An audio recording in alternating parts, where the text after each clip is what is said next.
League of Cities of the Philippines vs. Commission on Elections. GR number 178,056.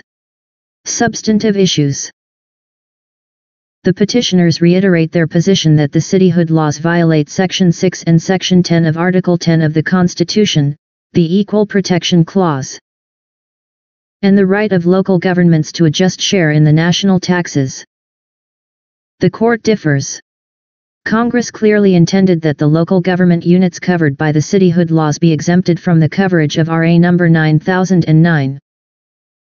The apprehensions of the then Senate President with respect to the considerable disparity between the income requirement of 20 million pesos under the Local Government Code, LGC, prior to its amendment, and the 100 million pesos under the amendment introduced by RA number 9009 were definitively articulated in his interpellation of Senator Pimentel during the deliberations on Senate Bill number 2157. The then Senate President was cognizant of the fact that there were municipalities that then had pending conversion bills during the 11th Congress prior to the adoption of Senate Bill number 2157 as RA number 9009,24, including the municipalities covered by the Cityhood Laws. It is worthy of mention that the pertinent deliberations on Senate Bill number 2157 occurred on October 5, 2000, while the 11th Congress was in session, and the conversion bills were then pending in the Senate. Thus, the responses of Senator Pimentel made it obvious that RA number 9009 would not apply to the conversion bills then pending deliberation in the Senate during the 11th Congress. RA number 9009 took effect on June 30, 2001, when the 12th Congress was incipient. By reason of the clear legislative intent to exempt the municipalities covered by the conversion bills pending during the 11th Congress, the House of Representatives adopted Joint Resolution number 29, entitled Joint Resolution to Exempt Certain Municipalities, embodied in bills filed in Congress before June 30, 2001 from the coverage of Republic Act number 9009. However, the Senate failed to act on Joint Resolution number 29. Even so, the House of Representatives readopted Joint Resolution number 29 as Joint Resolution number 1 during the 12th Congress, and forwarded Joint Resolution number 1 to the Senate for approval. Again, the Senate failed to approve Joint Resolution number 1. At this juncture, it is worthwhile to consider the manifestation of Senator Pimentel with respect to Joint Resolution number 1, to wit. Manifestation of Senator Pimentel. House Joint Resolution number 1 seeks to exempt certain municipalities seeking conversion into cities from the requirement that they must have at least 100 million pesos in income of locally generated revenue, exclusive of the internal revenue share that they received from the central government as required under Republic Act number 9009. The procedure followed by the House is questionable, to say the least.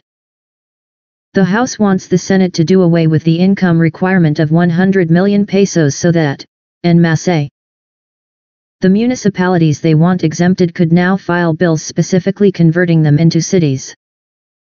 The reason they want the Senate to do it first is that Cong. Dodo Macias, chair of the House Committee on Local Governments, I am told, will not entertain any bill for the conversion of municipalities into cities unless the issue of income requirement is first hurdled. The House leadership therefore wants to shift the burden of exempting certain municipalities from the income requirement to the Senate rather than do it itself. That is most unusual because, in effect, the House wants the Senate to pass a blanket resolution that would qualify the municipalities concerned for conversion into cities on the matter of income alone. Then, at a later date, the House would pass specific bills converting the municipalities into cities. However, income is not only the requirement for municipalities to become cities. There are also the requirements on population and land area. In effect, the House wants the Senate to tackle the qualification of the municipalities they want converted into cities piecemeal and separately. First is the income under the joint resolution. Then the other requirements when the bills are filed to convert specific municipalities into cities. To repeat, this is a most unusual manner of creating cities. My respectful suggestion is for the Senate to request the House to do what they want to do regarding the applications of certain municipalities to become cities pursuant to the requirements of the Local Government Code. If the House wants to exempt certain municipalities from the requirements of the Local Government Code to become cities, by all means, let them do their thing. Specifically, they should act on specific bills to create cities and cite the reasons why the municipalities concerned are qualified to become cities. Only after the House shall have completed what they are expected to do under the law would it be proper for the Senate to act on specific bills creating cities. In other words, the House should be requested to finish everything that needs to be done in the matter of converting municipalities into cities and not do it piecemeal as they are now trying to do under the joint resolution. In my long years in the Senate, this is the first time that a resort to this subterfuge is being undertaken to favor the creation of certain cities. I am not saying that they are not qualified. All I am saying is, if the House wants to pass and create cities out of certain municipalities, by all means let them do that. But they should do it following the requirements of the Local Government Code and, if they want to make certain exceptions, they can also do that too. But they should not use the Senate as a ploy to get things done which they themselves should do. Incidentally, I have recommended this mode of action verbally to some leaders of the House. Had they followed the recommendation, for all I know, the municipalities they had envisioned to be covered by House Joint Resolution No. 1 would, by now if not all, at least some have been converted into cities. House Joint Resolution No. 1, the House, in effect, caused the delay in the approval and the applications for cityhood of the municipalities concerned. Lastly, I do not have an amendment to House Joint Resolution No. 1. What I am suggesting is for the Senate to request the House to follow the procedure outlined in the Local Government Code which has been respected all through the years. By doing so, we uphold the rule of law and minimize the possibilities of power play in the approval of bills converting municipalities into cities. Thereafter, the conversion bills of the respondents were individually filed in the House of Representatives, and were all unanimously and favorably voted upon by the members of the House of Representatives. Point 27. The bills, when forwarded to the Senate, were likewise unanimously approved by the Senate. Point 28. The acts of both chambers of Congress show that the exemption clauses ultimately incorporated in the Cityhood Laws are but the express articulations of the clear legislative intent to exempt the respondents, without exception, from the coverage of RA No. 9009. Thereby, RA No. 9009, and, by necessity, the LGC, were amended, not by repeal but by way of the express exemptions being embodied in the exemption clauses.